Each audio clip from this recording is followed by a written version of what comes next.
This program features live coverage of an African safari and may include animal kills and carcasses. Viewer discretion is advised. Jumbo everybody, and a very warm welcome to a rather windy morning here in the Masai Mara. My name is David and this is Wild Wonderland.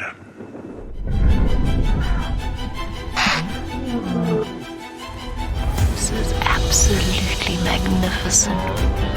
This is happening, folks. This is 100% live. Here we are, we're watching the migration story unfold. Here's a lion. There's a lion right next to us. Oh, that was close. You can't possibly script something like this. Good morning and welcome to CGTN's Wild Wonderland live show. My name is James Hendry. On camera we have enormous James. There is his gloved hand, and it's a huge privilege as always to welcome you to Africa. We are coming to you live from 3 locations on this magnificent continent. Up here north in the Masai Mara of Kenya, just a little bit to the south, the Serengeti of Tanzania, and way south of that, the Kruger National Park of South Africa. We are sitting here in amongst the herds of the Great Migration. They have moved quite a long way to the north and to the west from when we first saw them about 6 days ago. Now, please do talk to us during the course of the show, and you can do that on Twitter using the hashtag CGTNWild or the hashtag CGTNWildWonderland. So that's on Twitter, hashtag CGTNWild or hashtag WildWonderland. These are the herds of the Great Migration. In amongst them you will see some zebra. You might even be lucky enough to see some Thompson's gazelles. Together they make up 2 million migrating herbivores. The red oatgrass plains of the Mara Serengeti sway in anticipation. In February, around 400,000 wildebeest are born on the short grass of the Serengeti's southern plains. Just half an hour, the calves have found their feet. And one of nature's greatest journeys begins. From the southern plains, more than 1 million animals move northwest into the Serengeti's western corridor, massing on the banks of the Grumeti River. As the rut ends, the herds gallop north once more. Eventually, 2 million grazers arrive to feast on the abundance of the Masai Mara. It begins with a trickle of the zebra vanguard, enjoying the undisturbed long grass plains, making the first crossings of the turbulent Mara River. Many fall to the rapids and the crocodiles. And then comes the main body of the migration, the thundering herds of white-bearded gnu, bleating songs of chaos in search of green pasture. The herds know the danger, but the call for food is too great. All must take the plunge. Not all will make it.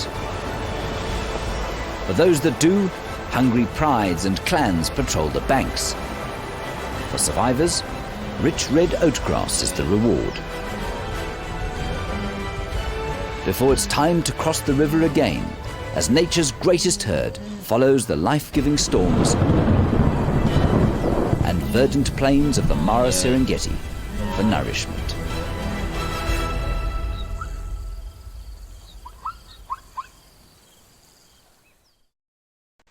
Good morning and welcome to the Mara Triangle in Kenya, where we are with a beautiful herd of elephants and some buffalo, all just enjoying the nice morning sunshine and the beautiful green grass underfoot. Hello everybody, my name is Steve Falconbridge and I'm joined by Jandre on camera, and what a marvelous morning we're having out here. The sun is warming our backs and the wind is a very gentle breeze cutting across, and well, what more can you ask for on a day like this than beautiful herds of elephants out in the open. The Olololo escarpment at the background there.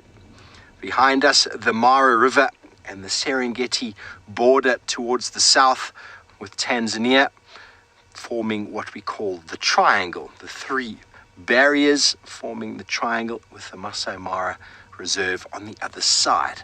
we are up in the northern section of the triangle where the migration herds have not yet gotten to, and it's why the elephants are enjoying themselves, the peace and quiet that is up here at the moment. And Robin, you are so looking forward to another great drive. Well, we're looking forward to bringing you one. And well, like I said, there's no better photo than herds of elephants moving across the open plains, grazing, a non-stop affair with a herd of elephants. They are eating between 18 and 20 hours a day. Can you imagine that? Okay, well, James with the migration herds has managed to spot one of the most attractive birds around.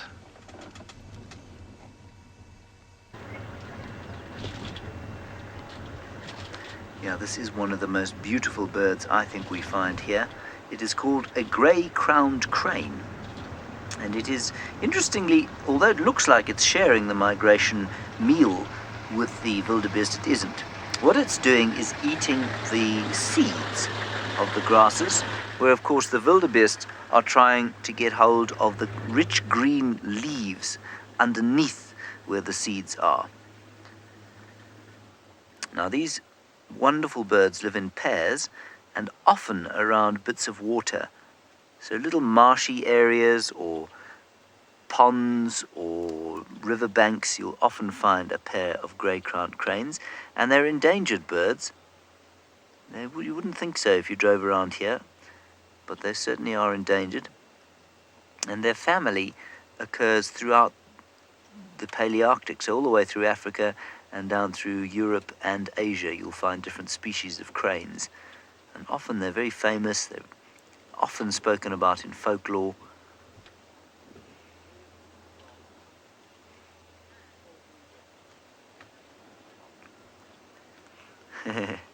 Suzanne, I think the smells of the wilderness certainly are some of the most special things for me. They conjure up memories for me.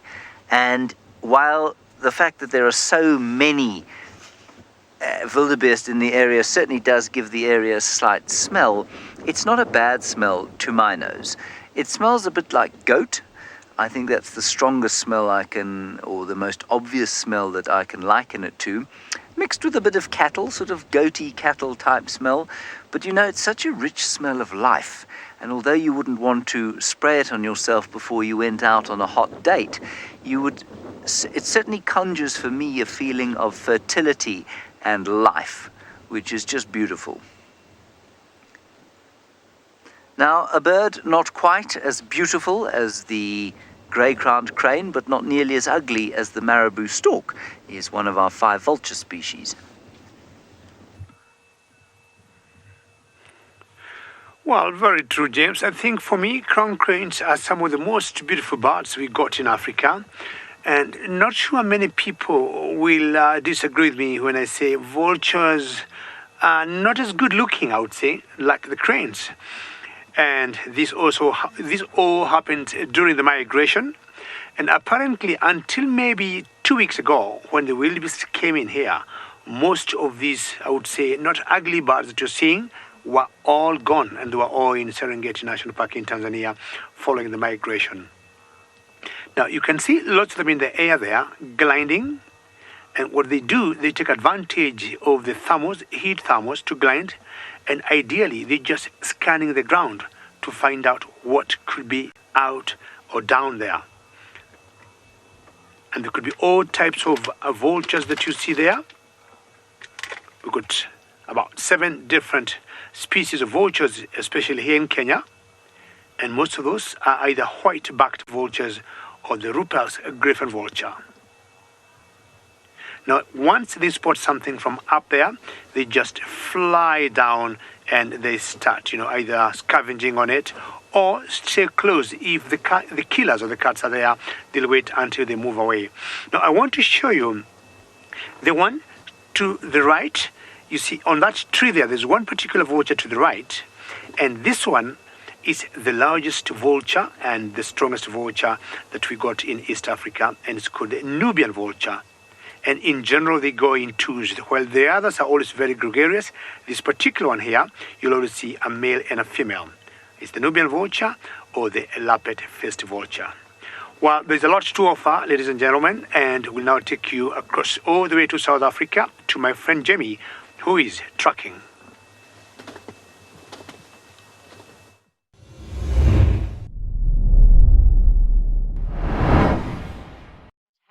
David is absolutely right. Good morning to you all.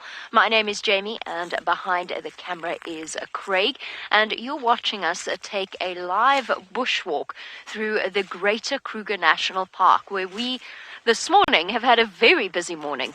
This morning I woke up at about 4 to hear the sound of buffalo being attacked by lions. Unfortunately, it sounds as though they've moved into an area that we cannot follow. But Hosanna, the male leopard, was seen in this area, and then the vehicles couldn't keep up with him and they lost him. And this is where being on foot really comes into its own, because we can actually move through areas that vehicles cannot, and we can see whether or not we can pick up on any footprints, which is exactly what Herbie has done. We walk with a gentleman called Herbie. He's hiding away. He's gone into the thickets, and he's picked up on tracks somewhere through here. There we go. Can see it now perfectly. That's the leopard track we're looking for.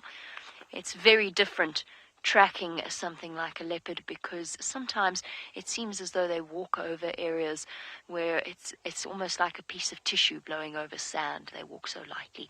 We're going to follow this track. While we do, we're going to send you across to Steve, whose animals leave slightly larger footprints. Good luck, Jamie. You've had a great week on foot with the big animals. Hopefully you managed to find Hosanna. We are here with this herd of elephants.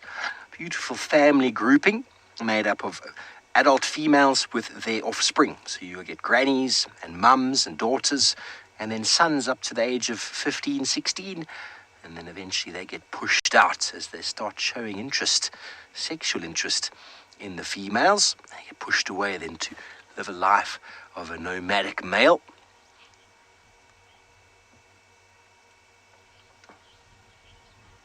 HR Amin, you want to know what else elephants eat apart from grass? Well, in the Mara, they eat an enormous amount of grass because it is so prominent here.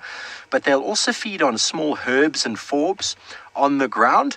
And those tusks that you see there are used for gouging into trees, where they actually strip the bark of the trees. You can see the left tusk is a little bit more damaged than the right. Elephants are left or right-handed, we call it. And they'll use one tusk more than the other. And they use that for gouging and ripping bark off of trees. And trees have got enormous amounts of medicinal value. They also push over trees with their big foreheads and then rip up the roots, feeding on the cambium layer in the roots as well. And they'll also feed on multitudes of fruit as well as leaves of the trees. And it's all very seasonal, and they'll all feed on whatever they feel like as the time goes by. Down in South Africa, we see an enormous switch from grass in the summertime to trees and bark, specifically in the wintertime. That's because of the seasonality we have down there. Whereas up here, there is an enormous amount of grass throughout the year. The migration herds force the elephants to move out of these plains, and then they probably spend a lot more time feeding on trees up in the mountains. But they are probably one of the most selective feeders that we find. With their trunk moving through the grass there, they're actually sniffing and trying to particularly find exactly what they want out there. Okay, well, it sounds like James has managed to catch up with one of those fast cats. Let's go and see what it's up to.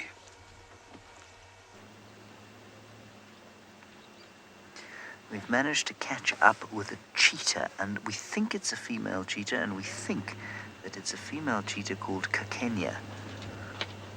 She's quite famous in this area, and I know that the view isn't the best because she's lying in the grass, but she is very close to the migration herds. We haven't gone far from where we were before, and if there is a chance of a cat hunting in the middle of the day, it's most likely going to be a cheetah.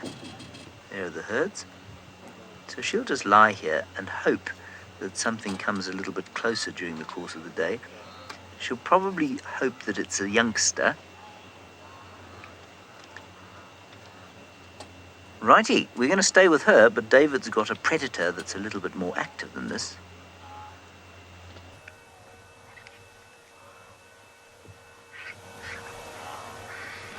Well, stay right there, James. Don't go anywhere, because we were watching those vultures out there, on the top of that tree, and just found from a distance this hyena who is feasting. How cool is this? This particular hyena is what we call the spotted hyena. And for those of you who could be joining us now, my name is David, and on camera with me is Bungei. And it's exciting to see all what comes with the migration here between Kenya and Tanzania.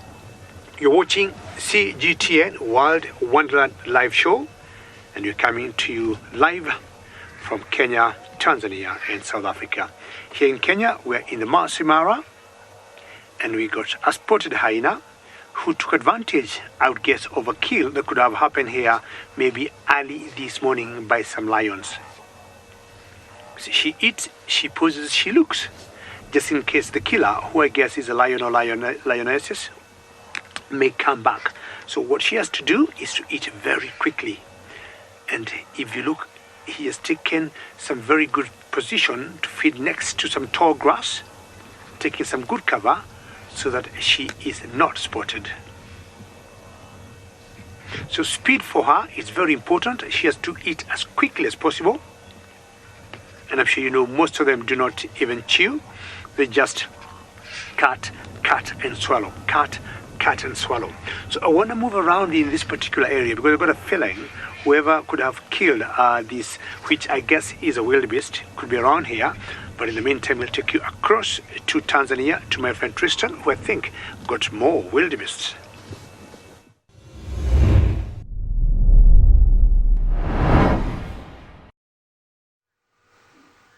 Indeed we do, David, and good luck on your search. As you can see, there's still a few herds that are remaining in Tanzania's Serengeti National Park, in a beautiful area with lots of rocks and beautiful trees. My name is Tristan, as David mentioned, and I've got David on camera as well this morning, and it is a warm welcome to the Serengeti. As you can see, these herds behind me are busy grazing at the moment, and they're slowly heading their way towards the river at the moment. There is a bigger herd that is ahead of us that is close to the river. It's where we were actually heading, but it was just such a beautiful scene here to be able to stop and just take in the rocks and the trees. It's very unique to this area. It doesn't look anything like the Mara. As you can see, the Mara is more those big open grasslands, but this area you get these beautiful kind of acacia woodlands with these rocks, and the wildebeest in amongst them makes for a very pretty scene. And it's beautiful just to stop and listen to the wildebeest and watch as they go meandering their way down towards the river section. Now, this morning we were following a leopard for the better part of about 2 hours, but unfortunately he gave us the slip in a big rocky outcrop. So what we have decided is that we're going to head towards the river in the hope that the wildebeest that are heading in that direction are going to start to build up and potentially cross. They often do cross around this sort of time of the day from now until about lunchtime, so it's a good gamble to take, and hopefully we are going to get lucky with them there. There will be lots and lots of hungry crocodiles that will be waiting, and many other predators that could be in the area as well. So it's a worthwhile gamble. You can see there's a zebra that is stuck in amongst the rocks as well, having a bit of a feed. They often do climb up the rocks a little bit just to be able to get to some of the grasses that haven't been eaten at this stage. There's still a few grasses that are growing between the rocks that are tasty and not nearly as sort of short, and so you often find some of the animals going in between them to feed. Right, we're going to carry on towards the river. We're going to see if we can catch up with that herd that's building there. In the meantime, though, let's send you across to Steve, who's got a slightly larger grazer with him. Thanks, Tristan. Well, you are back on the Mara Triangle side, and if you are just joining us, you are watching CGTN Wild Wonderland live show, and we are here with a big grumpy buffalo bull, also known as a dugger boy, and dugger is a local word for the term mud, and you see how well covered in mud he is. Now, these individuals are always the grumpy ones. Lions are constantly trying to catch them, and buffalo with those enormous horns, well, they always fight back.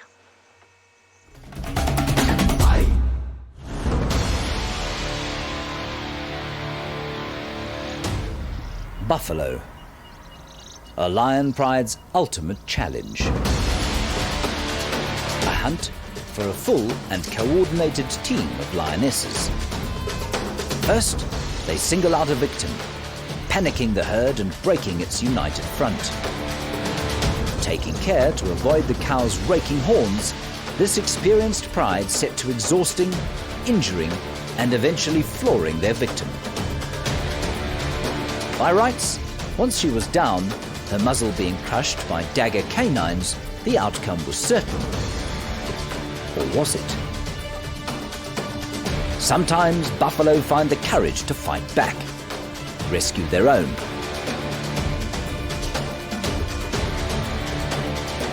The lion slept hungry and humbled that night. It's very interesting to me how few times I've seen prey fight back, and I think that if they manage to gather themselves together and fight back against their predators more often, I think that the predators would starve quite quickly. Thompson's gazelles at the back there, they are the last of the migration herds, and they're supposed to be around about 200,000 of them or so that come with the migration, and they really like the kind of short grass. They are not great fighters back against predators. Their main defensive mechanism is being the fastest antelope in the world. So they will run almost as fast as a cheetah, somewhere around 85 to 90 kilometers an hour. So they're incredibly speedy. They're very small, so they won't try and fight back. I've seen wildebeest once or twice try and fight back. They've chased away lions, and sometimes they'll chase cheetah, but they're very easy to panic, you see. So a lot of these animals, when the predators get in amongst them, they panic. And that's in fact a predator strategy, to make them panic. And when they panic, they're hopeless at defending themselves. Those horns can do quite a lot of damage, but because they panic so easily, they're pretty easy to catch at night for the lions. Zebra fight back with their nasty kick, but interestingly, a lot of people don't realize that they bite as well. They've got a really vicious bite. So they will use both their kicking and their speed and their biting. But something like a buffalo, for example, is a real challenge for a lion, and if they stood together and faced the lions and didn't ever run away, I don't think they'd ever get killed. But as soon as they turn and run, there's a real problem. Our cheetah is still here. She's still fast asleep in the grass, so we're going to sit with her for probably another 5 or 10 minutes, and then we'll move on and see if we can find another predator. Meanwhile, Steve is with, of course, the buffalo bulls.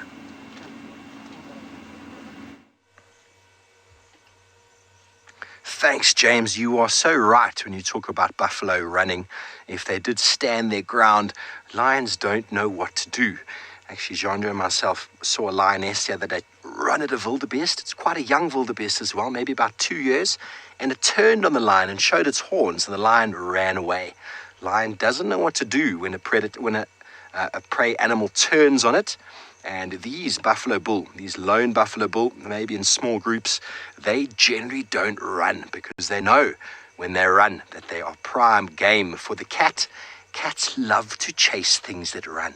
But if the buffalo keeps its guard, stands its ground, and faces down the lion, there's a very good chance the lions will just leave it alone.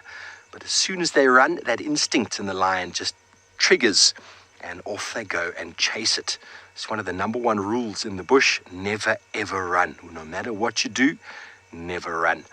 A big buffalo like this could weigh up to 800-900 kilograms, 16, 17, 1800 pounds, everybody. Now you can imagine that is a huge amount of weight. And those horns hooked back like that, the buffalo knows exactly where they are, and they're able to lift their head down and catch a lion with those horns and throw them in the air. I've seen a lioness of about 140 kilograms, close to 300 pounds, thrown 10, 15 feet in the air by a little flick of a buffalo's neck. They are incredibly powerful, and when lions do go for them, they always do so in a pride, often with a male in tow for the extra weight to pull them down. They always go for the back, try and jump on the back, try and break the back legs or the hamstrings to immobilize the buffalo. all the while keeping away from that very powerful neck and those very sharp and strong horns. A grazer, like many of the animals out here, the buffalo spend most of their time in these areas, especially these old buffalo bulls. They're way too old and lazy to partake in large movements, and so they often will encounter lions, and quite often makes them even more grumpy. Moving away from the herds in groups of 15 or so, done with all the politics and pushing and shoving that comes with being inside a buffalo herd, these old buffalo bulls go into a sort of retirement, and slowly, one by one, they get picked off by lions, not without dishing out a little bit of punishment themselves. You see, he's on his own, so he has to look up quite regularly to see if anything's trying to sneak up on him. There we go. He's coming to give us a little bit of a hard time. Very wet nose. Listening and trying all the while to figure out if we're posing a threat. Well, down in South Africa, Lauren's looking for the most regal of cats. Let's hopefully she finds Hukumuri, the leopard.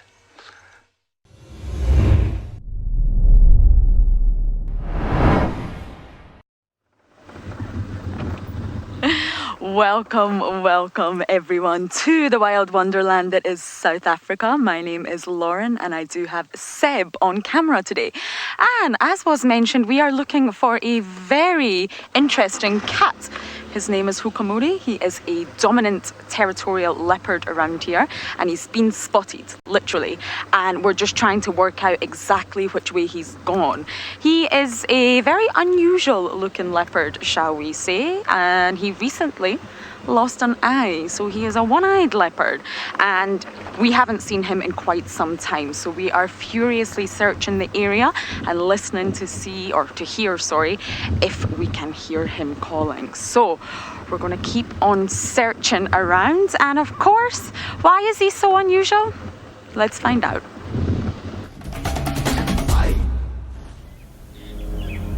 Establishing a territory allows a male leopard access to females and therefore mating rights. The Duke of Juma, Tingana, has defended his domain from a long line of intruders, the latest of which is Hukumuri. Tension fills the air at Juma when the interloper comes calling.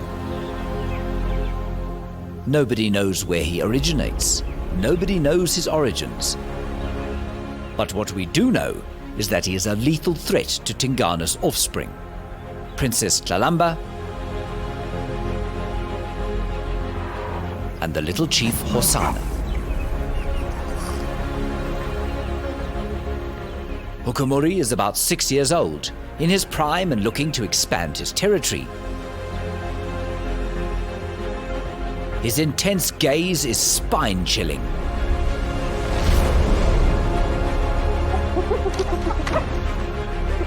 His courage is a warning to anyone who gets in his way.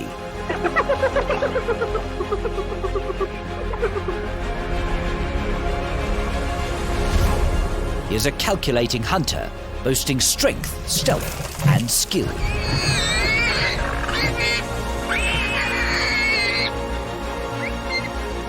Is it time for Tingana to retire? It would seem his day is not yet done.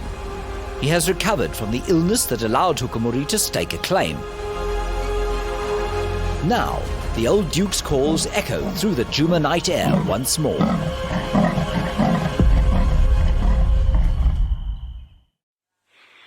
We knew that the tracks were fresh, and we knew that our leopard was only just a little bit ahead of us.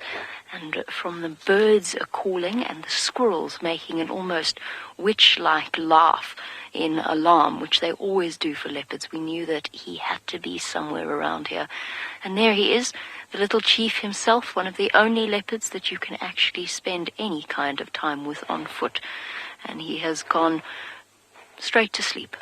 He was looking at us a second ago. He had his head up, and now his head is down again. And this is exactly what being out on foot is all about. It's about relocating the animals, figuring out which way they've gone, and, of course, experiencing special moments just like this, where you can sit and watch a leopard. We'll never get as close as the vehicles can get. They'll never be as relaxed as they are around the vehicles.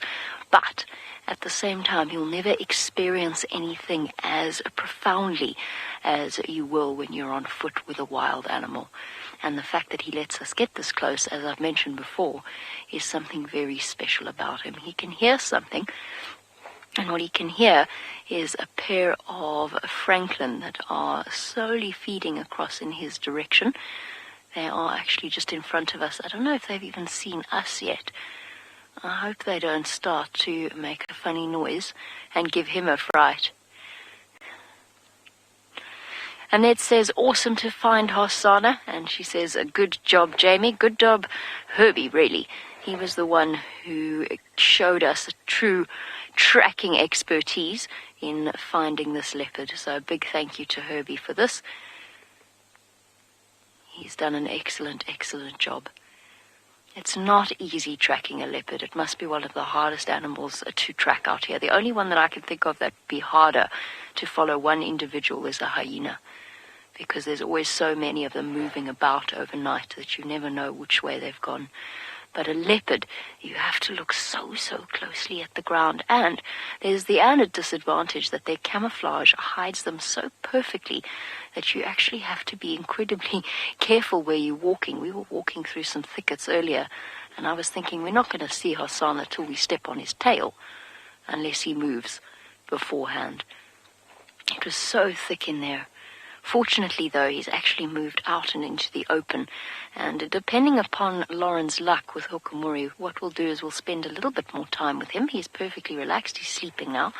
We'll spend a little bit more time with him, see what he gets up to, and then she can come and take over from us in the vehicle. Quick, let's go over to Tristan. These elephants are about to cross a river.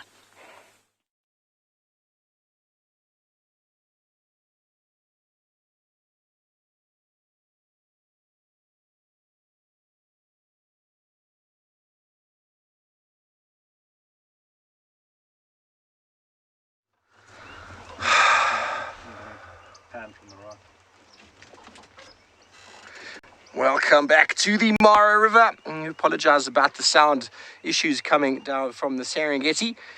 Here we are at one of the little secret spots along the Mara River that we've traversed through some very thick vegetation to get through some beautiful forest and the murky Mara River flowing past us here. We're trying to see if maybe there were some animals coming down to drink, because the water is the currency of life, and the Mara itself is the currency of this ecosystem that we have. And we're going to just have a little scratch around here, see if we can find anything. It sounds like Tristan's managed to sort out his sound issues. Let's go back down to the Serengeti.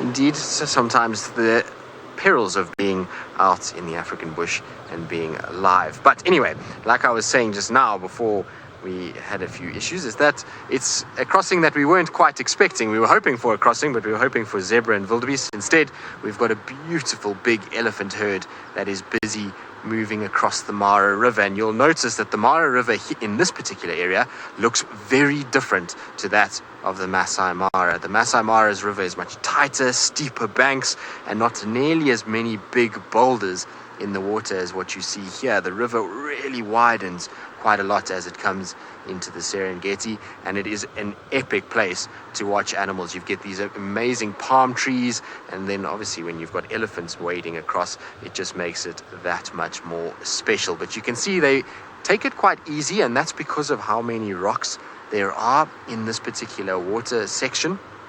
They have to take it and just slowly push and put their feet down and try and figure out their way across so that they don't fall. And most of the time they'll also guide the little ones across.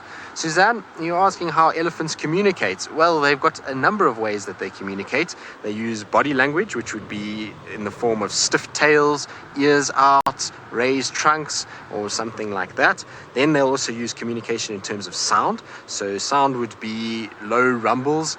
They have a ability to produce sound in a much lower frequency than what our ears can hear, and they'll pick those up, and that will be able to kind of talk to each other and figure out where they're going, what they're going to be doing. And then they'll also use chemical signatures. So when they defecate, if they walk past where they've defecated, then they'll try and kind of smell that dung, and that will tell them if it's another herd or if it's members of their herd or what the situation is with them. So they have three sort of ways that they're communicating, but the way of producing sound is the most effective and the one that they use the most. How cool is that, just watching them wade across the river? Absolutely amazing. And they stop every now and then to have a little bit of a drink, particularly when they get to the edges of the river. So when they get to the other side, you'll find that they'll have a bit of a drink, and even there is where the babies will often start to roll around and have a little bit of a swim to start cooling off. It is getting quite warm already this morning. We're finding the temperatures are starting to rise quite quickly, and so it's the perfect opportunity just to cool down a little bit at the water's edge. Absolutely magnificent. Now you see there's one that's broken off on the left-hand side of the sort of train, and they often are the ones that will start to swim a little bit. You can see how it kind of spreads out once they've gotten across the sort of dangerous part of the river. Then they start to break apart a little bit and will start to go into the bank area and start to feed off the acacias and the grasses that are on the banks. Absolutely spectacular. Now, a herd of ellies like this won't be too concerned with crocodiles. There's enough big adults there that would potentially be able to protect any little ones or react to any crocodile action. And plus, the crocodiles in this section, they're not really interested in going after elephants. It's ultimately way too big a meal. It's much easier to be hunting the wildebeest and zebra that are crossing at this time of the year. Right, well, we're going to continue on and see if we can find where those wildebeest are. They should be very, very close by. And we should be able to figure out where they are, and hopefully they'll cross for us. Right, and so while we do that, let's send you back to the Masai Mara with Steve, who's looking at a beautiful feathered friend.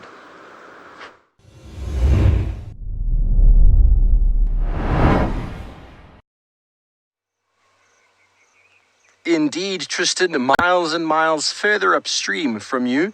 If you are only just joining us now, welcome to the CGTN Wild Wonderland live show. We are on the banks of the Mara River, where we have a pied kingfisher, a male in fact. And not all birds, or not should I say, not all animals come down to the water just to drink. Some animals actually live next to the water and they feed. This kingfisher being one of the few birds that we find along the river here that actually has the ability to fish. So they will actually perch themselves, and this bird itself actually has the ability to hover. The largest bird that we have in Africa that can physically hover, and they can go quite far out into streams and dams and lakes and hover and then fly down into the water, catching fish with that very, very sharp looking beak, which has got some very specialized ridges inside. If you've ever tried to hold a fish with your bare hands, it'd be very, very hard for you to do so. And they're able to hold on to fish in that beak and even turn it around a few times and then swallow it whole. This bird perched very nicely on a branch, watching the world go by. Take care. You want to know where the source of the Mara River is? Well, the catchment is many, many, many miles north of where we are right now. It ends in Lake Victoria, much further to the south, and it's approximately 400 kilometers long. So it's a very, very long river, and it is a permanent river flowing all year round. Obviously, the level fluctuates depending on the rainfall, but rain can fall very, very far away and can change what's going on much further downstream. But the life source indeed of the Mara system, and while David down further from where we are right now is sitting with some very sleepy cats.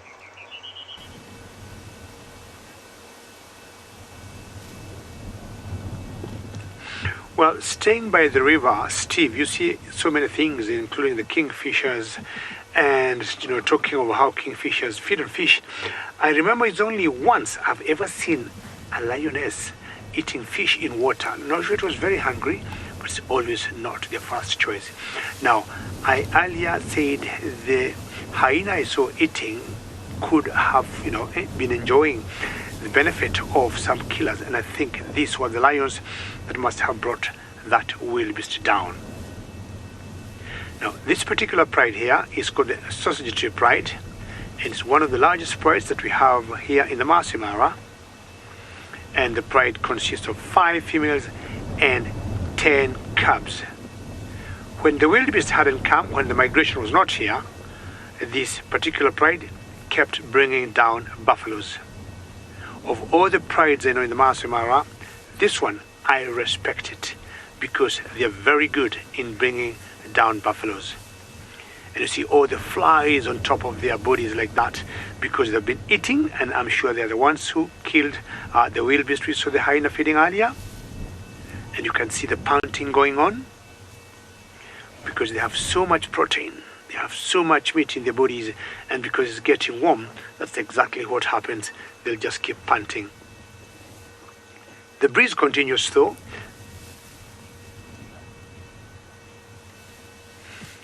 And they have taken a very good location under a fig tree to get some nice shade. Well, it's very normal for cats to snooze, cheetahs, lions, and I think Jamie's leopard could be having a snooze also.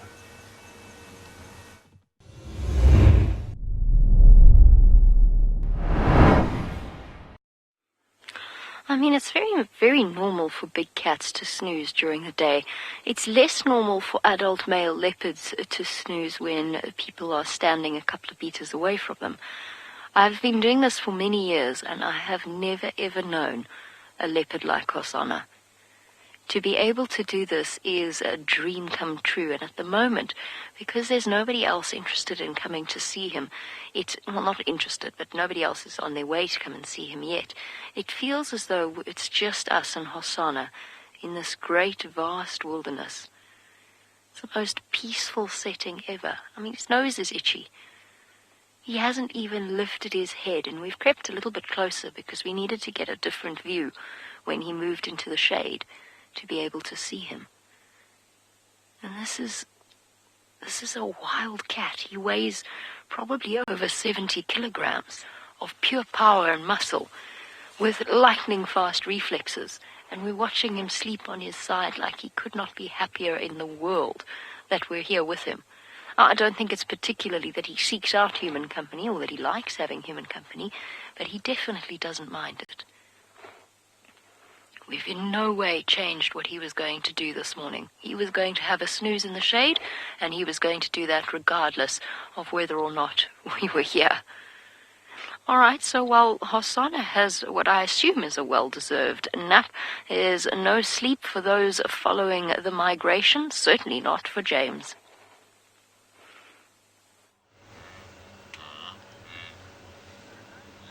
I'm not sure that Hosanna deserves a nap. All of these cats seem to be sleeping their way through their lives, while they should be doing other interesting things, I feel.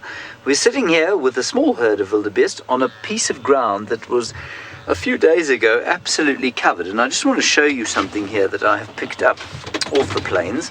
And that is one of the most important parts of East Africa's ecology. And you won't believe what it is when I show it to you. It is this. It is dung.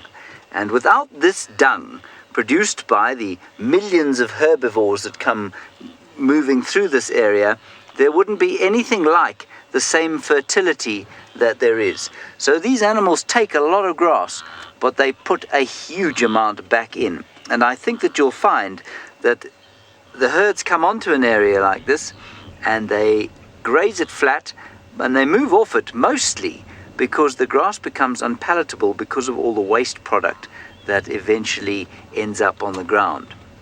And I think that the great mystery of why they crossed the river has something to do with this. I think it has something to do with the fact that the grass on either side of the rivers becomes completely unpalatable after they've been standing on it for a couple of days. I mean, you can imagine a million wildebeest moving through an area, and you can imagine what the grass must taste like after that.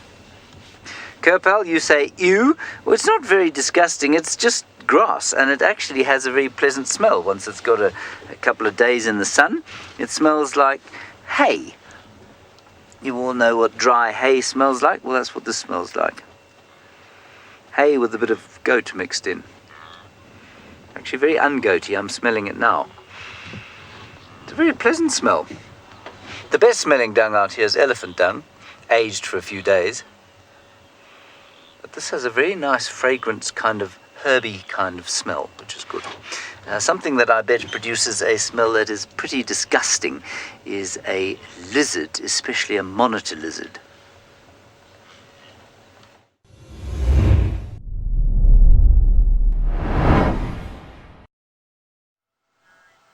Well, I think monitor lizards, yes, but these little agamas, I don't think will produce that bad a smell. But he is the most colorful of the lizards that we get out here, and he's doing his little morning exercise push-ups, as they generally do, and that's all displaying to a female that is nearby. You can see her just on the bottom right of that hippo skull, and it's really nice because generally it's quite tricky to explain sort of ratios of size on these lizards, but now with the hippo skull you can get a bit of a better idea of how big these agamas are. The female is just ducked behind the skull itself, and the male is still sitting out in front. Now they come out at this time of the day. I was saying just now with the ellies that it's starting to warm up, and these lizards would have been very cold during the course of the night, especially in these rocky areas, and so they're going to be very happy to be out in the sunshine now, being able to warm up, and that will allow them to get active. As you can see, they're running around all over the place, chasing one another in order to probably, one, either mate, or two, to find food. And they will have probably spent the night in these little rocky outcrops or even underneath that hippo skull, and they would have then, from there come out and emerge during the course of the day. But it's a nice also look at a hippo skull and the dentition of hippos. This particular skull has probably been placed here by the rangers in this area. It's right on the junction of a road, and these teeth can show you just how dangerous hippos can be. You see those bottom lower canines that are incredibly sharp.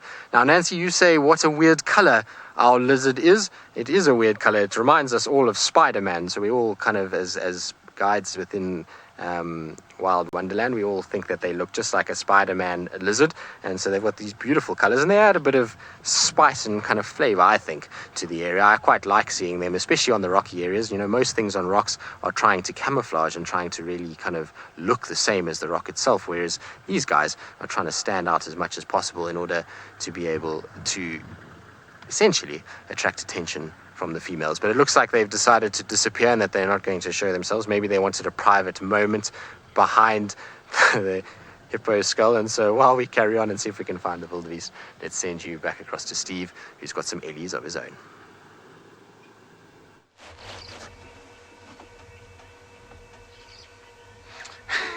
Private moment behind the hippo skull. Sounds very interesting. Well, here we are back in the Mara Triangle with the elephants that have been emerging out of the forest. And the forest runs along the banks of the Mara River. You can see these ellies are nice and damp. They've been for a swim.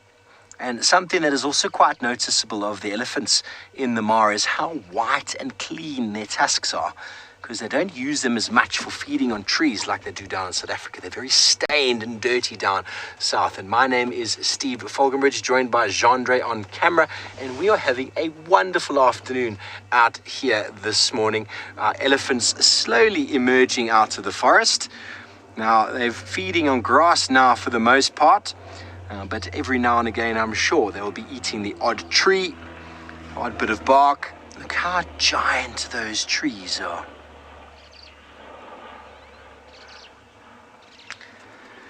Cranky pangolin, you want to know how different herds would interact with each other? Well, elephants, when they meet each other, different herds sometimes are actually related. So when a herd gets to a certain size, you'll often find two of the oldest females splitting off right and left with their whole family unit, and then moving off for months, even years sometimes. And when they come back together and greet each other, it is the most remarkable thing to see. It reminds me somewhat of spending time at the airport at the international arrival section, when you see people coming out of the sort of terminal gates and meeting their relatives. There's love, there's hugs, there's tears, there's compassion, there's all sorts of things going on. Elephants are like that. They see each other and they run up to each other and they sniff and they touch and they caress, and it really is quite something to behold. You don't ever see any animosity really between different herds. The only time you ever see animosity or negative behavior is when you've got big bull elephants sort of trying to get in the mix. That one's having a bit of a bum scratch against the tree, Jandre. Trying to get in the mix and trying to mate or sniff out potential mates within the herd. That is when you get all sorts of weird behavior in elephant herds. But generally, when herds meet, they know each other from somewhere in the distant past, and they've got very, very good memories, and it is very, very special to see. We see it a lot in South Africa when the herds sort of move their migration routes, or they spend different time in different areas due to youngsters, due to all sorts of factors really. And when they get back together again, it is really quite emotional, and probably one of my favorite things to witness in the African wilderness. Elephants re-socializing and reaffirming their bonds. Well, it's not only elephants who reaffirm their bonds. Sometimes when you see lions seeing each other after some time, it can also be quite magical.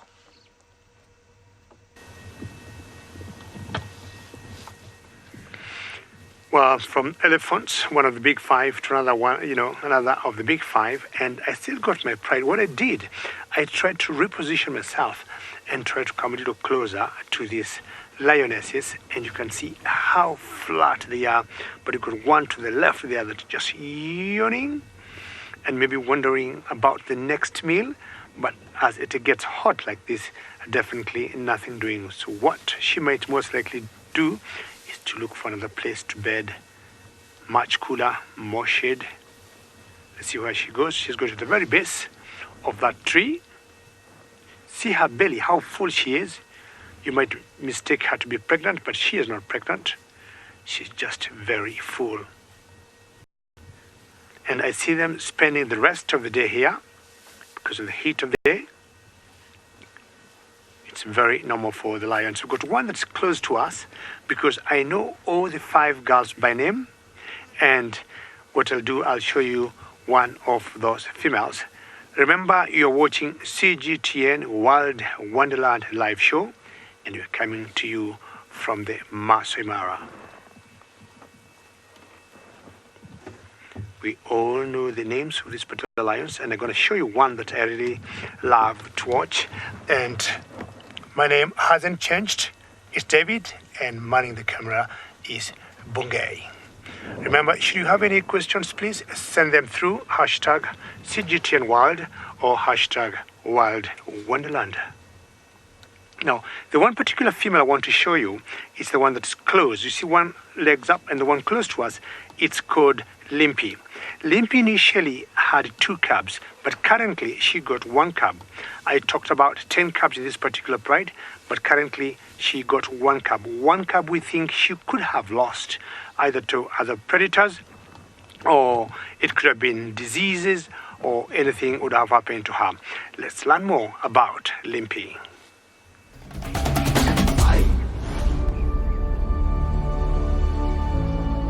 Lions can be difficult to distinguish from each other. So when one of the sausage tree pride lionesses appeared with facial lacerations and a pronounced limp, she unsurprisingly received the nickname Limpy. Limpy's face healed with time, and there was further joy in store with the birth of 2 sons in October 2018.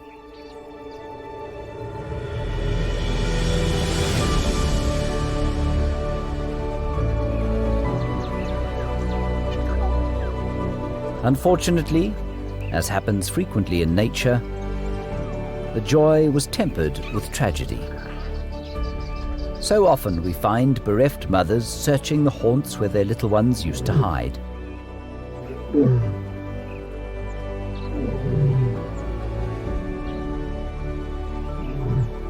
Limpy's calls appeared to come from a place of profound grief.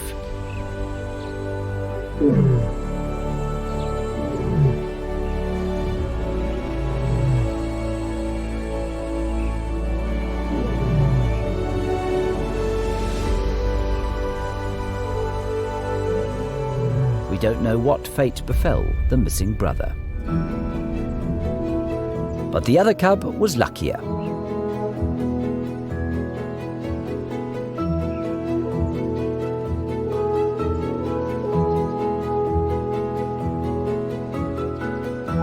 Limpy remained concerned and protective for her remaining son,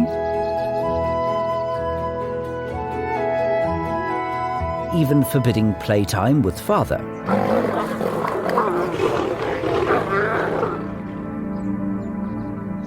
Thus far, Limpy and the sausage tree lionesses have managed to keep this little fellow safe.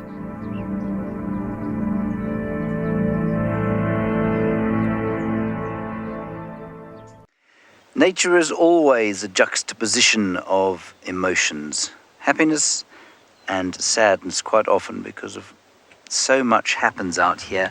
There's a lot of death, there's a lot of new life, and there's no interference in an area like this, which is great. It makes us I guess it connects us more deeply with things that are natural. My name is James Hendry. James is on camera with his enormous finger, and we're looking over there at a massive elephant bull.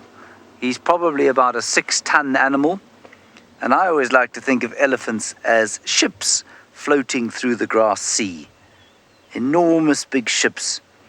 They just look so gently moving despite their huge size. It changes when they start running, of course, then they start to look rather ridiculous, but when they're just moving like that, it's the most peaceful thing to watch, especially with the backdrop of that little Inselberg and the enormous vault of the African sky. And you can hear that there's just very little sound at the moment because the heat of the day is starting. The only thing you can hear, maybe very faintly, is a rufous-naped lark going.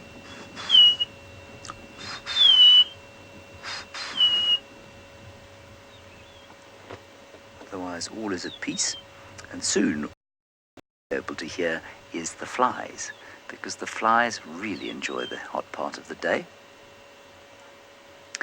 Now, I can't believe this, but Jamie has been sitting with a leopard on foot all morning. What an absolute privilege for her and for all of us to share it with her.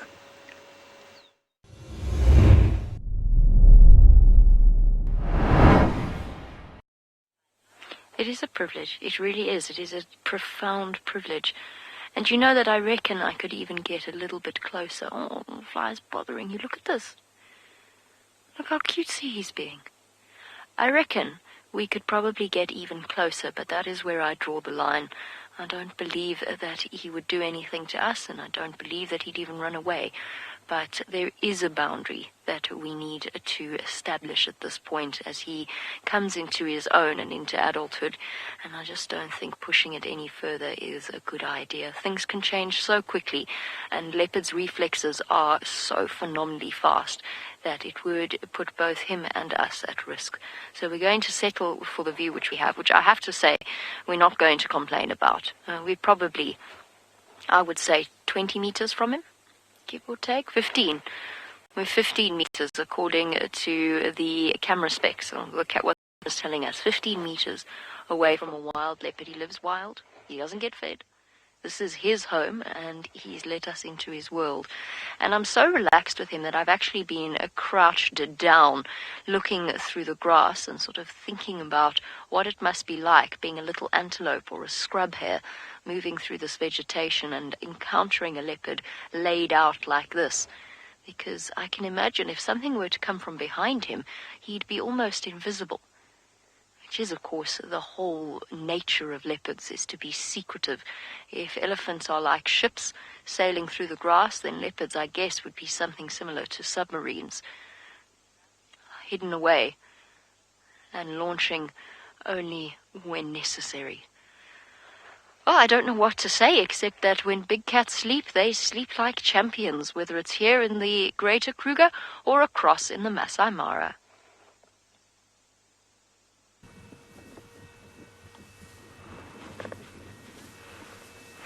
Well, it is very true when it comes to sleep. Could be sleep, and lions, as much as are exciting cats, when they choose to sleep, they can also sleep. And there have always been a misconception where people have thought it's only the male lions that sleep. It's true, male lions do sleep sometimes 14, 15, 16 hours in a day. They sleep for a long time. But also the females, having the right conditions, I'm talking of having enough to eat, enough to drink, they got good shade, they are safe where they are, they can sleep as much. Earlier, I spoke of one female that we call Limpy, and I'm sure you know why we call her Limpy, because she's still limping even today. Now, the one I'm showing you on the screen now, or the one Bungay rather, who is doing all the magical work here to bring you these beautiful images, that particular one is called Kinky Tail.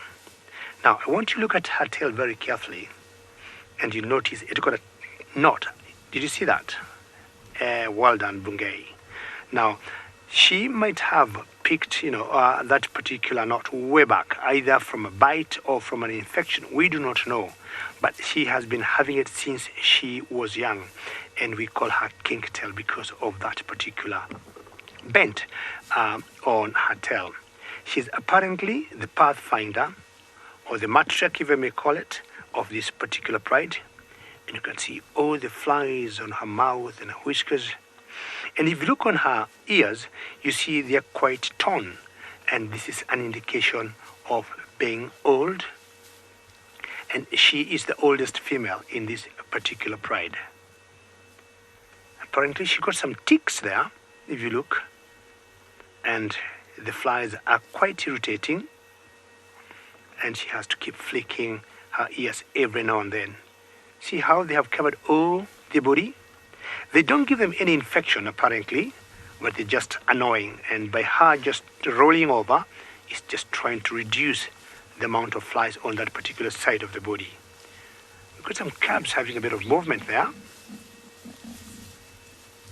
there's one that's coming on top of the belly of Kinky. Kinky got 3 cubs, and I think one just got hungry, and she's suckling. How cool is this? Isn't this wonderful? Take care, that's a very good question, and you're wondering where Limpy got her limp from. Take care, during last year's migration, I'm talking about 2018, hunting, running, and sprinting out here in the field, it's very crucial for lions.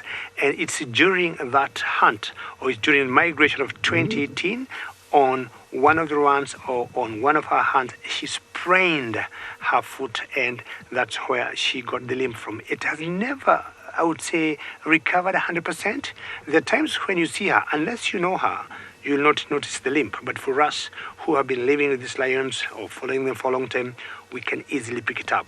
Certain times, should she also not do it right, you get the limp looking very bad. So that's how she picked her limp take care from last year during the migration of 2018.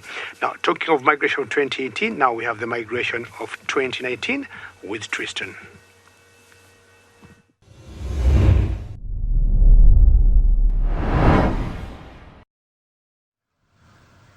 We do indeed. We've got a nice big herd that is starting to develop on the river itself. We're quite far from the river at the moment, and the reason for that is if you drive right up to the river bank with these wildebeest, you'll find that they're going to end up getting spooked, and they'll actually move away from the water's edge. Right now, they're right on the edge of the water, so we give them a lot of room, and when they start crossing, then you can drive down to them. But you can see it's a mass of wildebeest that are piling along the bank of the river. They still look as though they're searching for a decent crossing point and are moving quite quickly. There's quite a lot of them that are coming in this direction, so I'm hoping that we'll get a crossing at some point during the course of this morning. But for those of you that have just joined us this morning, my name is Tristan, and it is very, very nice to have you in the Serengeti side of things, and hopefully we are going to be able to get these wildebeest crossing at some point. We're in a great sort of spot because where they're going to go is a nice sort of shallow area for these guys to be able to get over. And are there any crocodiles around? Yes, there are crocodiles around, but in saying that, the wildebeest at the moment actually have it fairly easy here in terms of crossings from a crocodile perspective. And the reason why is that there's been a number of crossings already heading into Kenya. All those wildebeest that you're seeing with James and Steve and David, they have all come from this side. And that means that the crocs have already feasted heavily. And so we've seen a number of crossings in the last few weeks where the crocodiles don't even get into the water. They just sit on the banks watching the wildebeest cross, and they have had more than enough food already. So we're not seeing too many attacks of the crocodiles at the moment, but that's not to say that there isn't a hungry crocodile still left in the river. There hasn't actually been too many crossings where we are right now, and so maybe some of the crocs that call this stretch of the river home might still be quite hungry and therefore might go after these guys. But there is certainly a lot of crocodiles around. It's just going to be depending on where they cross as to whether those crocodiles have had a feast yet during this year's migration, or if they are still waiting for the migration herds to come over at the crossing point where they inhabit. It's a long stretch that the wildebeest cross here in the Serengeti. It covers a very long distance, and there is 12 crossing points in total. And so, you know, they've only been crossing probably in about 4 of those 12 in the last few weeks. And so a number of them still have, I would imagine, quite hungry crocodiles that are lying in wait. But isn't it amazing to watch them walk along? They look just like ants when you see them from far away. It's just these kind of movement of these shimmering bodies through the vegetation. It's an incredible sight to see as they build up. And what you need is essentially a whole group of them to get to a point where they feel like they want to cross, and the pressure of all the herd moving behind them and building eventually drives them to cross over northwards towards the Masai Mara. So hopefully it will take place at some point. It's heating up a little bit, and so often when it starts to get quite warm, they start to actually get a little bit more kind of pressured into going towards the water, and the crossings then start to take place. So it's looking good, and there's at least a nice decent sized herd that has built up on the banks of the Mara River, still on the southern side, but hopefully they'll come north at some point soon. Right, we're going to be patient and we'll stick with them as they meander their way along the river. In the meantime though, let's send you across to David, who has a sausage tree pride that is not doing any meandering at the moment. Well, you never know what happens with such a huge, herd of wildebeest. Either a lion or leopard or other type of predator will just appear from nowhere. And being so close to the river is always exciting. Well, I have not left my lions because this one particular cub seems to be very hungry. And maybe the cub knows the mother had a kill, and that particular mother she's suckling from is kingtail. There's a big sneeze from one of the lioness, actually limpy. She just sneezed and woke up and went to a different place. Just where you are, Kinky, if she raises up, you can see her tail. Here you see there's so many flies, and I'll tell you, some of the natural networks of the wildebeest when they come are flies. This is not as bad. You'll see in the afternoon, there'll be so many flies. Yesterday in the afternoon, I had to get some kind of bush whisk, something similar to a fly whisk to fight the flies. But now, the ones you see on the lions is just because these lions this morning had a bountiful breakfast of 2 wildebeest that they brought down. In this particular pride, as I said before, there are 10 cubs. 2 of them are just about a year, and they're oldest cubs, and I'm looking at them at one day forming their own coalition.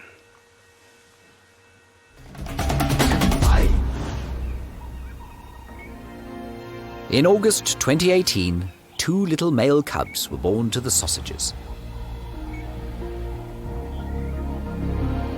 The pride provided ample protection for the little fellows as they grew out of their most vulnerable stage.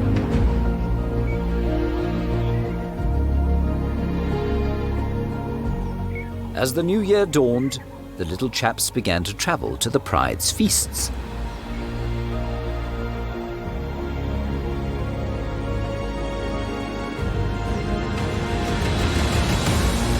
They remained wary, as well they should have at that age.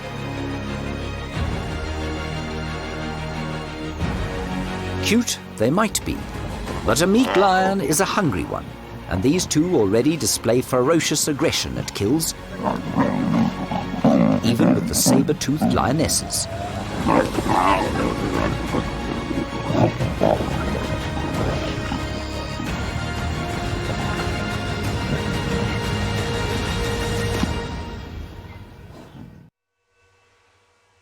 You are back with us in the Mara, and if you are just joining us, you are watching the CGTN Wild Wonderland live show, where we have got a Defasser waterbuck. Big horns declare him to be a male. Females are without horns. Males use them for fighting, for the right to mate.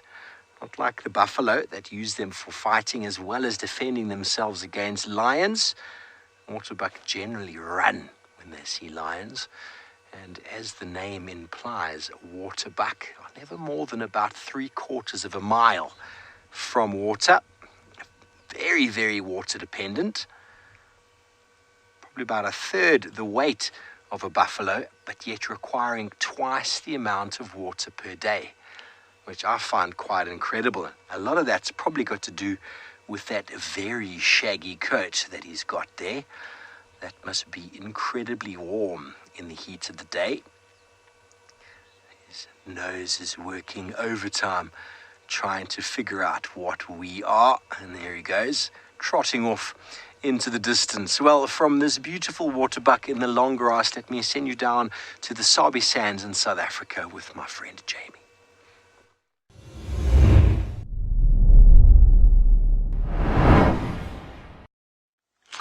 Oh, we've gone from a beautiful waterbuck to a pile of dung, but it's all part and parcel of what it is we do out here. So I've decided we had spent enough time with Hosanna, and I left him to his morning nap, and we've gone off in search of other things. And searching for things on foot means looking at more than just tracks on the ground. Sometimes signs come in all shapes and sizes. In this case, it's quite a large size because this pile of dung was deposited by one elephant. Now look at the size of it. I mean, in comparison to me, this is just one piece over here. And just a quick reintroduction while holding a piece of poo. My name is Jamie, and behind the camera is Craig, and you're watching CGTN's Wild Wonderland. And it is quite damp still, and I can tell you that it is roughly 16 hours old. How do I know that? Well, I'm cheating. I saw this elephant yesterday afternoon when I was driving past this spot. But it is still wet because it's winter, which means that it is it's not dried out. The temperatures are not all that high. Now I'm breaking it open, you'll notice, with my hands. You might think that that's quite disgusting. However, this animal only eats plant material, so there's no kind of bacteria or anything like that that is in any way a threat to me. I will still wash my hands afterwards, but examining the dung of animals is actually quite an important part of how we understand their behavior. And at the moment, Steve's been telling you all about how elephants in the Kruger shift their diet. Well, this is what they shift their diet to. And their digestive systems end up leaving quite a large portion of what they eat undigested. So they will defecate out between 1/3 and 1/2 of what they ingest. For a big bull elephant, that means that it can defecate 150 kilograms of dung in one day. Just process that for 1 second. And while you process that, while one elephant may deposit large amounts of dung, over 1 million wildebeest will deposit somewhat more.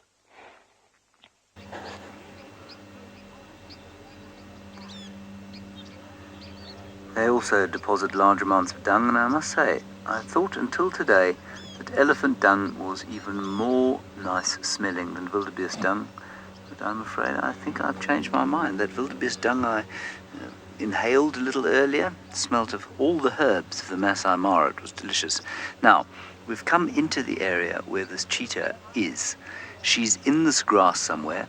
The herds have closed in around her, but we cannot see the cheetah. And that's because she's in this very long grass. And I'm sure she's watching to see if she can't pick out a youngster who she might be able to snaffle for breakfast. Somewhere in this grass, there are a whole lot of people here with us, and none of them can see the cheetah. She's disappeared into this long grass. Alrighty, we're going to wait here. We're not going to go anywhere. Let's go back to Steve, who's got a very exciting situation. Pregnant, eh? Thanks, James. Well, we've managed to catch up with some herds of our own. breeding herd of elephants. And this female right here in front of us is feeding. She's very close to the car. And she's also got quite a round belly. Now, because she doesn't have a calf right close nearby, I'm going to assume that she's very far into pregnancy. And they've got a gestation period of 22 months. Here comes the rest of the herd behind. Female essentially has always got a calf nearby unless she's pregnant. Isn't she gorgeous? There we go. There's a couple little youngsters keeping their ears a little bit flatter to their head. It's their cooling system, the air conditioner. They're all walking directly towards us. This is so special.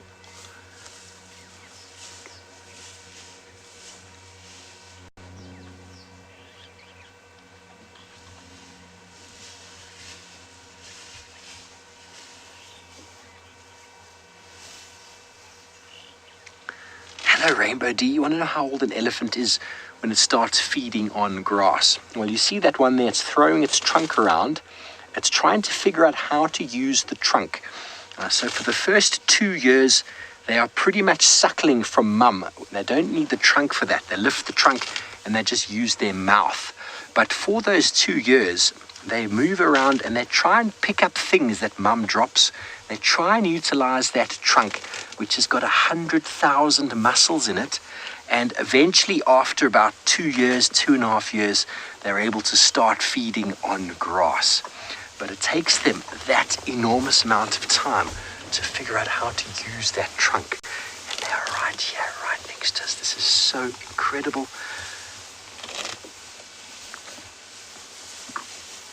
Look at the tusks on that one, Chandra. The tusks on this girl.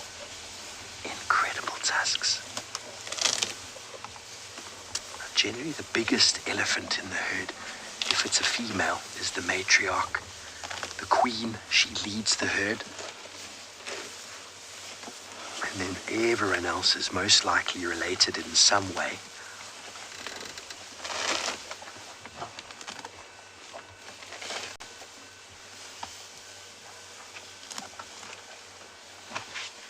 So mum's not only always teaching them, she also provides a very good amount of shade when the sun is hot.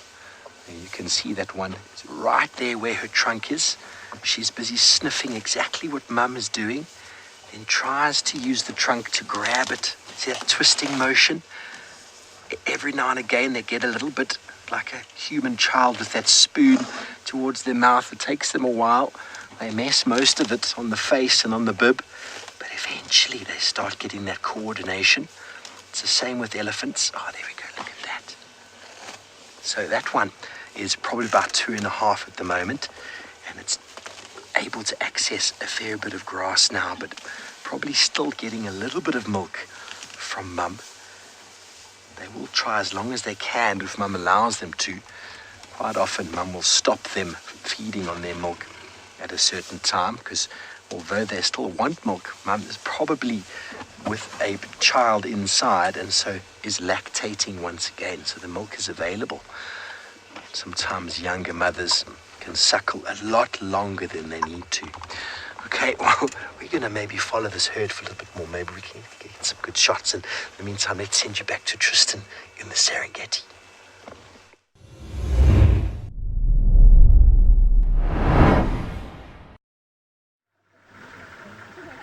Indeed, we are in the Serengeti, and as you can see, we're still watching these wildebeest piling past. They're still building up on the riverbank, so I'm pretty sure we will have a crossing at some point. But when you're in amongst the herds of wildebeest, particularly down here in the Serengeti, not so much in the Mara, these wooded areas have a nasty creature that can make life a little bit unpleasant. So I'm going to show you what it looks like nice and close. So basically what we've got here is a tsetse fly. Now this is one that we just found that unfortunately was already dead in the vehicle. They land in the vehicle and then they die, unfortunately, overnight sometimes. But you'll see that it's got a massive proboscis that comes out of its face. Now that proboscis is what it will actually sting you with, and it will drink your blood.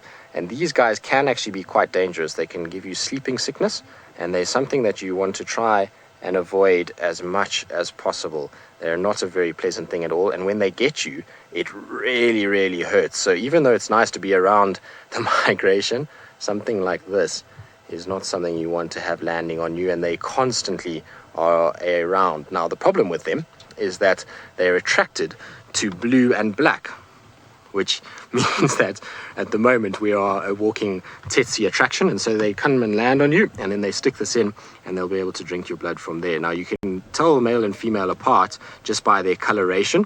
The male is a blue-black color, and the female is a sort of grayish coloration. Now, this one, because it's dead, has lost its color, but it looks like it was a male. It's gone a bit more sort of a gray color now, but they have a sort of blue-black color when they're alive. But amazing little creatures and incredibly resilient. They're able to withstand all kinds of things, from temperature to even things like force and stuff like that. And you see the poor wildebeest constantly trying to swat these things away, and they just come back for more all the time. Jonathan, you're saying what could have killed it? Jonathan, don't know really. I mean, like I say, it was found in the car, so maybe it had already gone past its life cycle and already fulfilled its role in that it had fed and then bred, and then died from there. So they do obviously not live forever, so I'm pretty sure that's what happened to it. You often in the mornings find them dead like that. Right, I'm being attacked by another tsetse while I'm holding this one, so I'm going to try and get that one away from me. In the meantime, though, let's send you to a predator up in the Mara that hopefully will not be biting David this morning.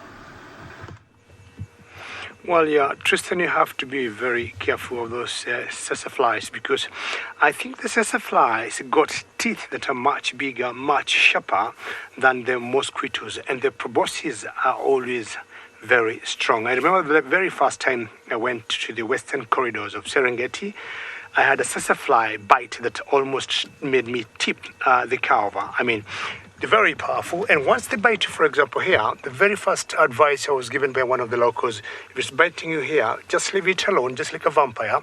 Let it suck as much blood as it can, and once it sucks blood, it's just going to blow up. I don't know how true that is, what could be, and luckily we don't have the sassaflies here. We got different flies that we may call the lion flies that are still on this particular pride that we call the sausage tree pride. We give our prides or characters names for different particular reasons. This particular pride are very fond of climbing trees. There are many different species of trees in Africa, and here in Kenya there's one particular type that we call the sausage tree. And the flies that are bothering them, if they become so much and they become such a nuisance on the ground, what they'll do, they'll climb trees. And the sausage tree is one favorite for them. Of course, staying up that tree, it also gives them some wonderful shade. And also, if you look carefully where they are, the grass is quite different than the red oat grass that is surrounding them. This is much greener and definitely much softer, and it makes it easier for them to bend. Bungei, if you come to me, I want to show you, I'll show the viewers some different sort of grass here.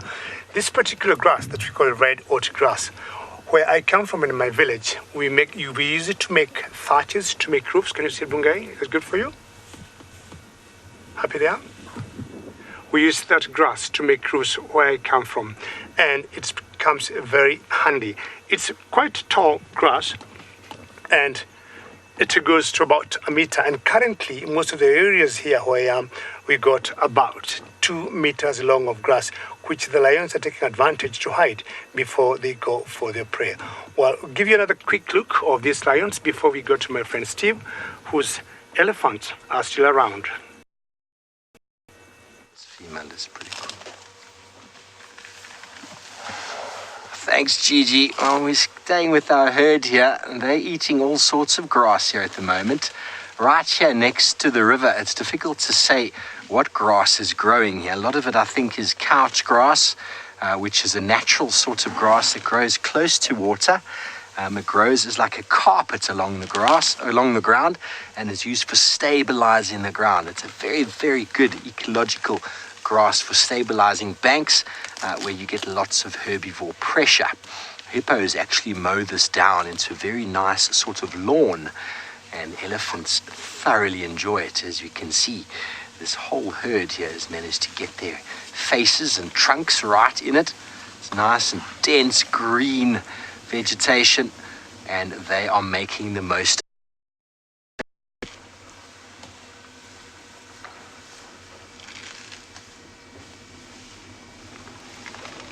Okay, well, it all starts off with grass, goes in the mouth, chewed down, and then eventually comes out the digestive system in the form of some form of dung.